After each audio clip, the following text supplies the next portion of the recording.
नमस्कार, स्वागत है आपका अमर उजाला में। और इस वक्त पूरी दुनिया की नजर मिडिल ईस्ट पे है क्योंकि ईरान इजराइल की जंग के बीच अमेरिका इसमें कूद पड़ा है और सबसे बड़ा हमला अमेरिका ने ईरान के ऊपर कर दिया है। 3 परमाणु केंद्रों पर उसने बम वर्षक विमानों से हमला किया है। ये अगर आप देखें तो रणनीतिक तौर पर ईरान के लिए बड़ा झटका है क्योंकि हम जानते हैं कि परमाणु ताकत बनने का सपना ईरान का बहुत पुराना है और अमेरिका और इजराइल इस बात की खिलाफत बहुत समय से करते आ रहे हैं। और यही वजह है परमाणु कार्यक्रम को लेकर ही ये तनातनी इतनी बढ़ी कि युद्ध में तब्दील हो चुकी है। अब ऐसे में पूरे अगर हम जियोपॉलिटिक्स की बात करें तो क्या स्थिति बनती हुई नजर आ रही है, अमेरिका के स्टैंड को हम कैसे देख सकते हैं और क्या आगे इस युद्ध में कुछ और देश भी जुड़ जाएंगे, क्योंकि ये बड़ा सवाल उठ रहा है कि क्या हम वर्ल्ड वॉर के मुहाने पर खड़े हो गए हैं अमेरिका के युद्ध में जुड़ने के साथ ही। तो हमारे साथ डिफेंस एक्सपर्ट रक्षा विशेषज्ञ कमर आगा जी जुड़ रहे हैं जो मिडिल ईस्ट और मुस्लिम देशों को लेकर एक खास जानकारी रखते हैं और हमेशा से उन्होंने हमारे ज्ञान को बढ़ाया है इन देशों को समझने में। कमर आगा सर, बहुत बहुत स्वागत है आपका अमर उजाला में। सबसे पहले आपसे हम यही जानना चाहेंगे कि ये उम्मीद तो की जा रही थी, ट्रंप जिस तरीके की धमकी भरे लहजे का इस्तेमाल कर रहे थे ईरान के लिए, ये उम्मीद तो की जा रही थी कि अमेरिका इसमें इजराइल की मदद करेगा, लेकिन सीधे तौर पे युद्ध में इस तरीके से वो कूदेगा, क्या इसकी उम्मीद पूरी थी? कैसे देखें हम अमेरिका की भूमिका को इस ईरान इजराइल वॉर में? देखिए, अमेरिका ने साफ कह दिया था, एक अल्टीमेटम दिया था ईरान को, जिसमें उन्होंने कहा था कि भाई आप 60 डेज की नोटिस थी कि आप इसमें आप बातचीत कीजिए, एग्रीमेंट कीजिए हमारे साथ, नहीं तो आपको युद्ध में उतरना पड़ेगा। हमारे पास कोई दूसरा ऑप्शन नहीं। उन्हीं ने जो ऑफर किया था ईरान को वो उसको मंजूर नहीं था कि आप जो है इनरिचमेंट नहीं करेंगे, आप मिसाइल डिफेंस प्रोग्राम जो है उसको भी अपना मिसाइलों का जो अलग अलग तरह के और ड्रोन्स प्रोग्राम है उनको भी काफ़ी रोल बैक कीजिएगा। और फिर उसके बाद जो इस तरह की बहुत सी बातें थी सेना को भी लेके था, तो वो चीज़ें ईरान ने मना कर दी थी कि हम इसको नहीं करेंगे। ईरान ये बार बार कहता रहा कि हम जो है न्यूक्लियर नॉन प्रोलिफरेशन ट्रीटी यानी एनपीटी के पे हमने हस्ताक्षर किए हैं और जो राइट आईएईए हमको देता है यानी इंटरनेशनल एटॉमिक एनर्जी एजेंसी, उसको हम मानेंगे। वो अंतर्राष्ट्रीय नियमों के हिसाब से है और उसमें हमको शांति पीसफुल पर्पस के लिए इनरिचमेंट जितना अलाउ है मैं करूँगा, यानी 3.6% टू 5-7% तक वो हम करेंगे। और जैसे पहले हमने किया था रिड्यूस करके 3.5 पे लिया है, तो हम दोबारा अपना डाइल्यूट कर लेंगे। जो इनरिच हमने किया है 60%, लेकिन अमेरिका इस बात पे इसको लेके काफ़ी तनी तनाव बनी हुई थी, दोनों के बीच में काफ़ी डिफरेंसेस थे। इजराइल भी नहीं मान रहा था और इजराइल का कहना ये था कि इन्होंने इतना ज़्यादा न्यूक्लियर इनरिच कर लिया है 60%, जिससे कि 10 न्यूक्लियर वेपन बन सकते हैं। और अमेरिका ने भी कहा था कि नो। तो यूरोपियन यूनियन से इनकी बातचीत हुई, उनके E3 यानी फ्रांस, जर्मनी और ब्रिटेन के फॉरेन मिनिस्टर से जो बात हुई उसमें इनके जो ईरान के फॉरेन मिनिस्टर थे उन्होंने कहा कि हम वॉर के चलते हुए हम बातचीत नहीं कर सकते, कोई नतीजे पे नहीं पहुंच सकते। तो ईरान उसके फौरन बाद ये अटैक हो गया अगले दिन। तो ये एक अटैक बहुत खतरनाक है। ट्रंप को कैसे देख रहे हैं आप? ट्रंप के इस कदम को आप कैसे देख रहे हैं? ट्रंप जो लगातार भारत पाकिस्तान सीज फायर के बाद क्रेडिट ले रहे थे कि शांति मेरी वजह से हुई है, मैंने सीज फायर कराया है, वो खुद युद्ध में जुड़ जाते हैं। तो जो उनका सपना था शांति पुरस्कार हासिल करने का, वो तो अब खटाई में मिल ही गया है। और उनके रोल को आप कैसे देखते हैं? ये अमेरिका के लिए जो रोल वो अपना दिखाता है, एक प्रभुत्व जो दिखाता है सभी देशों के ऊपर, उसके लिए क्या हम इसको एक झटके के तौर पे देखें या फिर ये अमेरिका की हमेशा से नीति रही है और इसमें कोई आश्चर्य हमें नहीं करना चाहिए? नहीं, देखिए, अमेरिका की हमेशा से ये नीति रही है। अमेरिका ने जितने युद्ध लड़े हैं सब अमन शांति के लिए लड़े हैं। वो भी अभी ये कह रहे हैं प्रेसिडेंट ट्रम्प भी यही कह रहे हैं कि भाई हमने जो किया है, ईरान जो था वो आतंकवादी संगठनों को सपोर्ट कर रहा था, ईरान जो था वो न्यूक्लियर बम बना रहा था जिससे इसराइल को एग्जिस्टेंशियल थ्रेट है, अस्तित्व का थ्रेट उनको नजर, वो कह रहे थे, इस तरह की बातें कर रहे थे। इसलिए हमने जो स्टेप लिया है वो राइट डायरेक्शन में है, शांति इससे आएगी उस पूरे क्षेत्र में। तो ये तो इराक में भी इसी तरह की बात की थी कि इराक भी उस समय न्यूक्लियर वीपन बना रहा था या बायोलॉजिकल वीपन की बात करने लगे थे। फिर उसके बाद अटैक हुआ, पता चला न न्यूक्लियर वीपन बना रहा था, न उसके पास वो था बायोलॉजिकल वीपन बनाने का कोई साधन, और उसको ज़बरदस्ती इम्प्लिकेट किया, रिजीम बदली। तो ये तो अब देखिए ये उनके इंटरेस्ट का मतलब है। ईरान बहुत इम्पोर्टेंट है उनके लिए भी, ईरान गेटवे है सेंट्रल एशिया जाने का। ईरान में बड़े भंडार हैं गैस के, सेकंड लार्जेस्ट गैस सप्लायर है। ये सारी चीज़ें हैं, ये इम्पोर्टेंट है उनके लिए। फिर उसके अलावा ये भी है कि ईरान की जो पॉलिसी है उससे उनको एक खतरा लग रहा था कि वो ईरानियन जिस तरीके से बात कर रहे हैं, ब्रिक्स को ज्वाइन करने की प्रमोट कर रहे हैं, वहाँ के ऊपर के डॉलर में ट्रेड न करो, और सऊदी भी ने भी एग्रीमेंट कर लिया ईरान से करने लगे। तो अमेरिकन को ये डर लगा कि कहीं ये रीजन उनके कंट्रोल से बाहर न चला जाए। दूसरी बात ये कि ये पूरा जो क्षेत्र है इसको अमेरिकन कहते हैं कि ये उनका इकोनॉमिक जोन है और बड़ा स्पेशल इकोनॉमिक जोन है। यहाँ पे वो किसी दूसरी बड़ी ताकत को नहीं आने देंगे और अमेरिका अकेला रहेगा, और दूसरे मल्टीपोलर वर्ल्ड के भी वो खिलाफ हैं, अभी तक ऐसा लगता है। जी, दो देशों पे खास तौर पे बहुत नज़र है, रूस और चीन। ये दोनों देश अब थोड़ा सा रिएक्शन तो इनकी तरफ से आना शुरू हो गया है, बल्कि जो विदेश मंत्री हैं ईरान के अगारची, वो पुतिन से मिलने के लिए रूस भी पहुंचने वाले हैं, उन्होंने इसका ऐलान किया है। मैं आपसे ये समझना चाह रही हूँ, चीन की तरफ से भी रिएक्शन आया है कि गलत है अमेरिका का ये जो अटैक है। आपको क्या लग रहा है कि सीधे तौर पर वॉर में ये दोनों देश मदद के लिए ईरान के कूदेंगे या फिर एक कूटनीतिक मदद का रास्ता ये अपनाएंगे? ये जो दूसरी बात आपने कही है, कूटनीतिक से आगे मुश्किल है। रशिया अपनी स्वयं एक युद्ध में फंसा हुआ है यूक्रेन में, और दूसरी बात ये कि रशिया के स्वयं बहुत अच्छे संबंध हैं इसराइल से। इसराइल के अंदर जूइश कम्युनिटी जो है, यहूदियों की एक बड़ी संख्या में रशिया में रहती है। उनका एक ऑटोनॉमिक रीजन भी है वहाँ पे। रशिया के अंदर बड़े बड़े बिजनेसमैन भी हैं वहाँ के ऊपर। और हमने देखा है कि पुतिन ने जब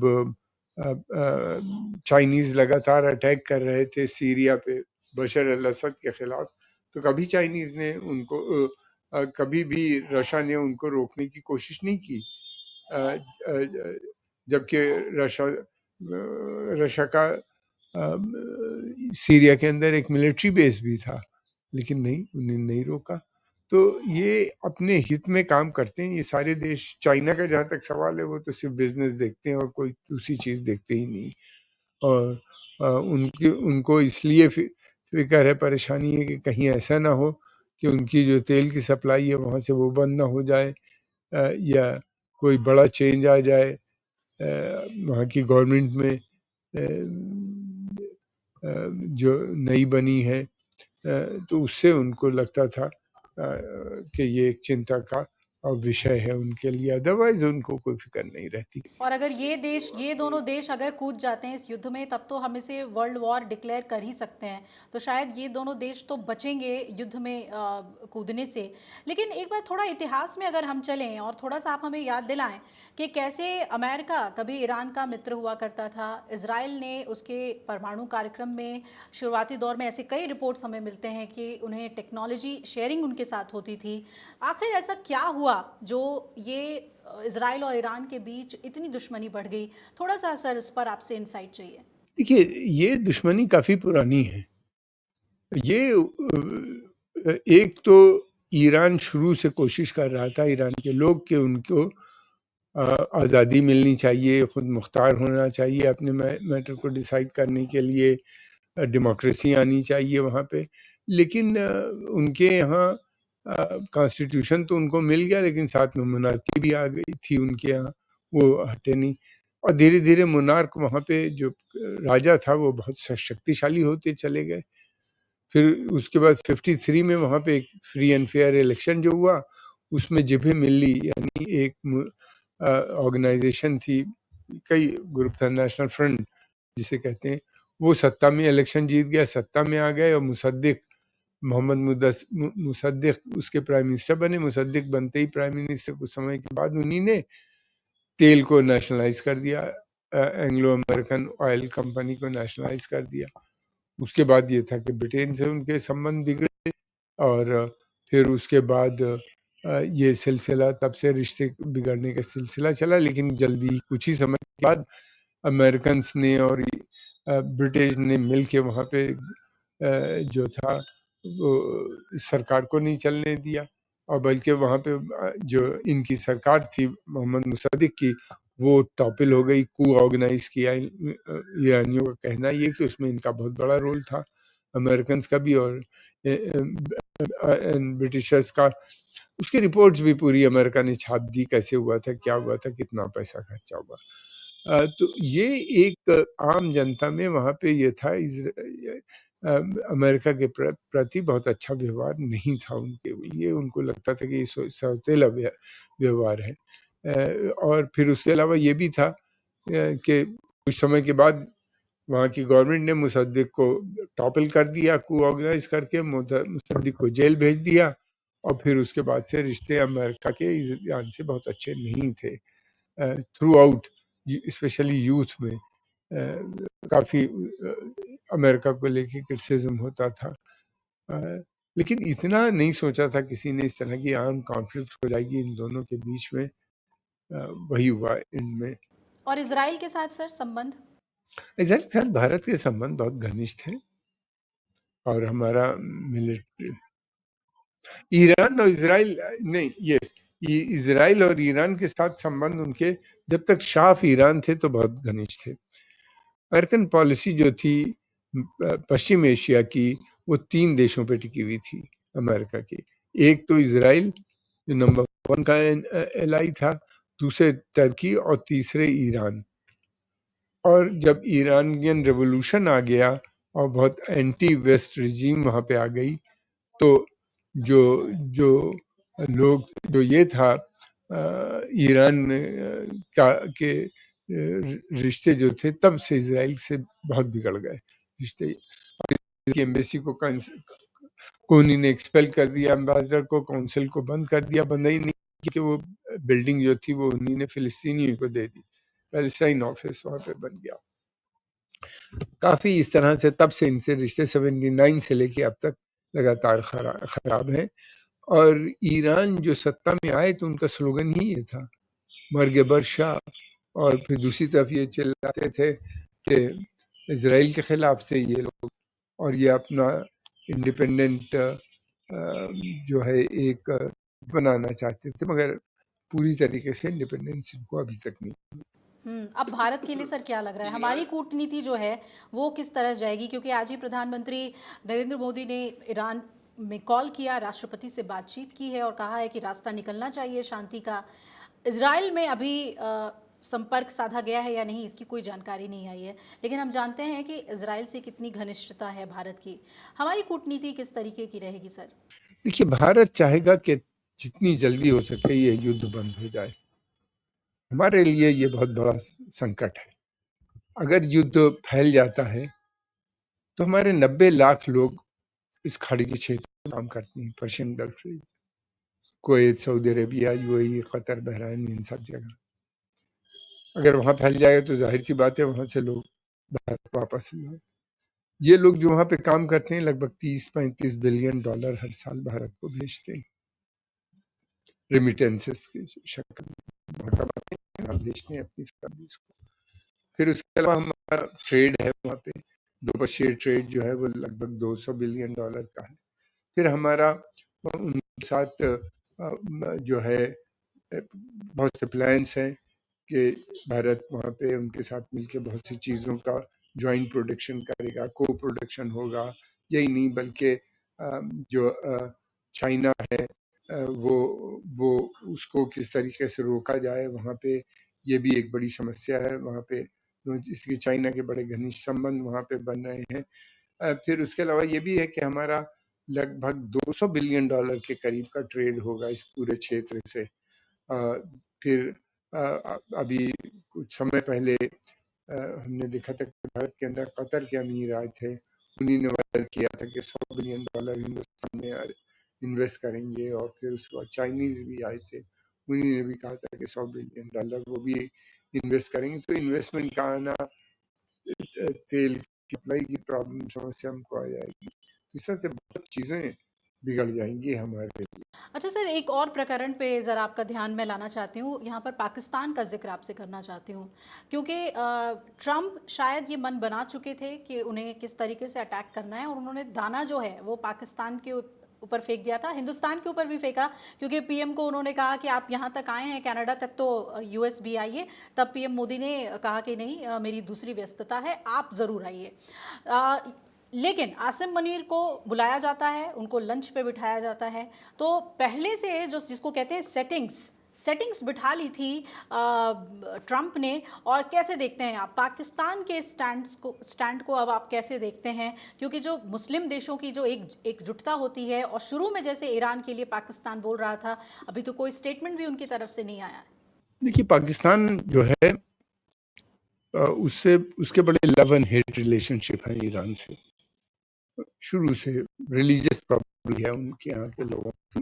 पाकिस्तान की जो सेना है, और फिर उसके अलावा जो पाकिस्तान में सबसे पावरफुल ग्रुप है, जमात इस्लामी या जमातुल उलमा इस्लाम, ये सब लोग बहुत एंटी अमेरिकन है, एंटी सॉरी ईरान है, और अलकायदा वगैरह सब जितने भी हैं, तो ये लोग काफ़ी समय से ये लोग जो है पाकिस्तान के अंदर अरब कल्चर को प्रमोट करना, अरबों से भारत को जोड़ना, उर्दू से पर्शियन लफ्ज़ निकाल के उसमें अरबिक लफ्ज़ डालना, इस तरह की हरकतें बहुत समय से कर रहे हैं वहाँ के ऊपर। और यही वो लोग हैं जो सेना को मान्यता भी प्रदान करते हैं, पावर में आ जाती है। तो ये जो है सब, और फिर दूसरी तरफ ये भी है कि इनका डायरेक्टली इनडायरेक्टली हमारे से भी कांटेक्ट रहता है। तो ये जितने भी ग्रुप हैं या पाकिस्तान की सेना है, उसी के बनाए हुए हैं, उसी की मदद से ये चले भी हैं, और वेपन सिस्टम या पर जो है सब कुछ पाकिस्तानी आर्मी ही इनको प्रोड्यूस करती मुहैया करती है। तो ये जो है ग्रुप जितने भी हैं, चाहे वो कायदा हो या दाइश हो या जितने भी हैं, ये सब बहुत एंटी ईरान है, और ये फ़िलिस्तीन के लिए भी इनके दिल में कोई जगह नज़र नहीं आती। कभी आपने नहीं सुना होगा कि इनके मदरसों ने या इनके लोगों ने इनकी तारीफ़ की हो या पैलेस्टीनियन मूवमेंट की तारीफ़ की हो। ये लोग काफ़ी हद तक जुड़े रहते हैं पाकिस्तान की सेना के साथ। अब ये देखना है कि ये युद्ध कहाँ जाता है, कितना लेके जाता है, कितने ये मुस्लिम आने देशों वाला का समय साथ मिल बताएगा। सकता है ईरान को? अब अभी अगर हम देखें इस पूरी स्थिति को, तो कितने मुस्लिम देशों का साथ ईरान को मिल सकता है? मुझे नहीं लगता कि कहीं से मुस्लिम देशों का साथ मिलेगा। मुस्लिम देश, अधिकतर जो मुस्लिम देश, उनका एनिमी नंबर 1 ईरान है। कुछ ने बदल दिए हैं अपने एटीट्यूड, लेकिन बेसिकली उनका देखा जाए तो वो ईरान ज़्यादा बड़ा है, जो उनको स्पिरिचुअल रिलीजियस भी थ्रेट करता रहता है, और फिर उसके अलावा यूं तो है ही वहाँ पे। एक शिया सुन्नी फैक्टर जो है, क्योंकि शिया बहुल है ईरान। जी बिल्कुल। जी हाँ, शिया हर जगह बहुल है, यहाँ भी। और तो ये जो है इनका जितना भी है, वो एक तरह से भारत को भी थ्रेट है। पे इन लोगों के चलते हुए वहाँ पाकिस्तान में या बांग्लादेश में हमने कभी नहीं देखा ज़्यादातर कि कोई बड़ा सपोर्ट बेस फ़िलिस्तीनियों के लिए या ईरान के लिए आए, बल्कि ईरान को तो ये आउटसाइडर ही समझते हैं, और ये नहीं चाहते कि अब कोई बड़ा रोल ईरान को जाए। दूसरी बात ये भी है कि इस समय जो वहाँ पे गवर्नमेंट है, उसके भारत से वो और अच्छे संबंध बनाना चाहती है, ट्रेड और कॉमर्स और दुनिया भर की बातें तो कर रहे हैं, लेकिन अभी भी बहुत गैप है दोनों के बीच में। कोशिश की जा रही है कि जल्दी से जल्दी ये गैप ख़त्म हो ताकि एक फ्रेंडली मुसीबत आ जाए। एक आखिरी सवाल आपसे, क्योंकि परमाणु केंद्र जो हैं ईरान के अलग अलग, उसे ही लेकर माना जा रहा है कि नाराज़गी है अमेरिका के अंदर और इजराइल के अंदर। इजराइल कहता है कि हमारे इतने पास होकर परमाणु ताकत तो तुम नहीं बन सकते। अमेरिका का भी ये कहना है कि जितने भी तुम्हारे कार्यक्रम चल रहे हैं उसे रोको। और आईएईए की एक रिपोर्ट भी बताती है कि यूरेनियम संवर्धन बहुत ज़्यादा बढ़ा दिया था ईरान ने, जिससे कि शक होता है कि वो हथियार बना रहा है। वहीं ईरान कहता है हमारा सपना है परमाणु ताकत बनना। क्या लग रहा है आपको, ये सपना चूर हो जाएगा ताकत बनने का, परमाणु ताकत का, या फिर ईरान इसे हर हाल में पूरा करेगा युद्ध के बाद भी? देखिए, ईरान का ने शुरू से कहा है कि वो न्यूक्लियर वेपन नहीं बना रहा, और उसने ये कहा है कि वो एनपीटी का मेंबर है, और आईएईए के जो रूल हैं वो उसको उनके यहाँ कैमरे लगे। इन तीनों जो जहाँ जहाँ पे आज बॉम्बिंग हुई है, तीन ही जगहों पे आईएईए के कैमरे भी हैं, सब उनका इंस्पेक्शन भी बराबर चलता रहता है। और आईएईए ने ये भी कहा है कि हमें कोई ऐसा प्रूफ अभी तक नहीं मिला है कि जो ये सजेस्ट करता हो कि अगले कुछ दिनों में या 6 महीने में या 8 महीने में ईरान बॉम्ब बनाने जा रहा है। लेकिन ये है कि शुबा है बहुत से देशों को ये बात। दूसरी बात, एक चीज़ और भी है, बॉम्ब बनाना अब इतना आसान नहीं रह गया ईरान के लिए। इसलिए कि अगर ईरान बनाता है बॉम्ब तो सऊदी अरबिया कह रहा है कि वो भी बनाएगा, वो इनसे पहले बना लेगा। फिर उसके बाद ये है कि दूसरे बहुत से देश हैं या नहीं भी हैं इस समय, वो भी ईरान के साथ खड़े हुए नज़र आते हैं।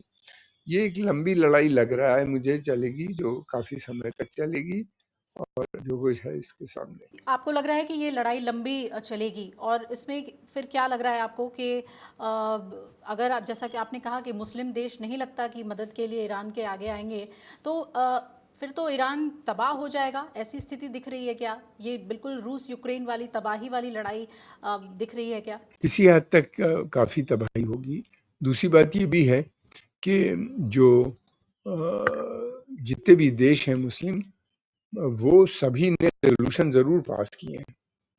सऊदी अरेबिया हो या गल्फ जीसीसी हो या अरब लीग हो, रेजोल्यूशन इस्लामिक कॉन्फ्रेंस ने हमने पहले भी देखा कि जब भी कोई संकट आता है उस देश में, तो पहले रेजोल्यूशन जो आते हैं वो उसके फेवर में होते हैं, गवर्नमेंट पाकिस्तानी गवर्नमेंट के ख़िलाफ़ होते हैं।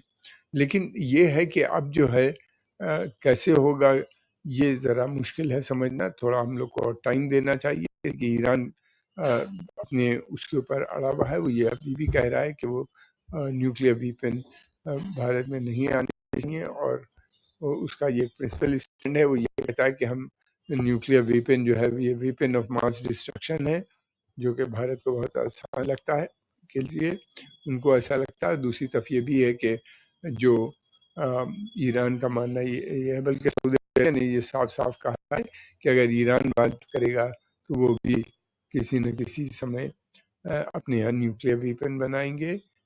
उससे समझ के जो वहाँ पे अमेरिकन ट्रूप्स हैं या जो भी हैं उनको लेके साथ कैसे होगा ये तो खैर निटी-ग्रिटी है, बाद में पता चलेगी। लेकिन ये है कि जो ईरान का कहना ये है कि इस्लाम में वेपन ऑफ मास डिस्ट्रक्शन नहीं है, इसलिए हम वेपन नहीं बनाएंगे। दूसरी तरफ ये भी कहते हैं कि अगर हम बनाएंगे तो सऊदी अरेबिया भी बनाएगा, और फिर इजिप्ट भी बनाएगा, और टर्की भी बनाएगा। तो वो तो कहते हैं कि हमारे लिए तो और मुश्किल हो जाएगी, चारों तरफ बॉम्ब ही बॉम्ब हो। बिल्कुल। तो हम ईरान, लोग को थोड़ा और समय रुकना चाहिए, इंतज़ार हमें करना पड़ेगा, थोड़ा समय और रुकना चाहिए। थोड़ा समय रुकना पड़ेगा ये समझने के लिए कि ईरान दरअसल कर क्या रहा है, वाकई में वो परमाणु हथियार बना रहा है या नहीं बना रहा है। लेकिन आईएईए की रिपोर्ट बताती है कि उसका यूरेनियम संवर्धन बढ़ गया है और उसके सभी परमाणु केंद्रों पर अटैक्स भी हो रहे हैं। इजराइल ने पहले निशाना बनाया और अमेरिका ने तो सीधे सीधे वहीं पर बम वर्षक विमान से हमले किए हैं। बहुत बहुत शुक्रिया आपका कमर आगा सर हमारे साथ जुड़ने के लिए, और इस वक्त जो स्थिति है उसकी बारीकियां हमें बताने के लिए। आगे ये युद्ध और तबाही ला सकता है या नहीं, ये देखना बहुत अहम होगा। आपका शुक्रिया सर हमारे साथ जुड़ने के लिए।